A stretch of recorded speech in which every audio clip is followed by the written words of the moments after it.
सेलू शहरात दिवसेंदिवस वाळू साठ्याचे नवीन बांधकामासमोरील ढीग मागील काही आठवड्यापासून दिसून येत असल्याने हे वाळू बंद असताना ढीग कसे पडत आहेत याचे कुतूहल शहरवासियांबरोबर पोलिसांनाही पडत असताना याच प्रकरणी पोलिसांनी एका ट्रॅक्टरसह वाळूची वाहतूक करणाऱ्या 3 जणांना ताब्यात घेतल्यामुळे उजेडात आले आहे। शनिवार 16 डिसेंबर रोजी पोलिसांनी वाळूची अवैध वाहतूक करणाऱ्या 3 जणांना ताब्यात घेऊन गुन्हा दाखल करत 3,67,000 रुपयाचा मुद्देमाल जप्त केला आहे।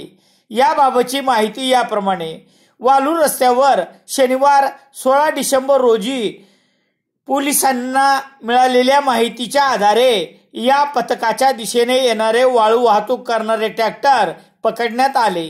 एक ब्रास वाळूसह 3,67,000 रुपयाचा मुद्देमाल हस्तगत करण्यात आला।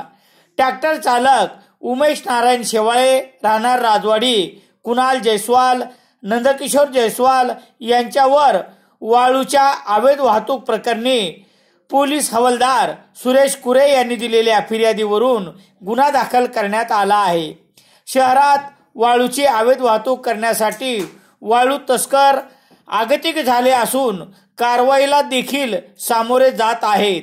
शहरात भल्या पहाटे पडणाऱ्या तापीच्या नावाखाली दुधनेच्या वाळूची पळवापळव सध्या सुरू आहे। हे पकडण्यात आलेल्या वाळूच्या ट्रॅक्टरवरून पुढे येत आहे।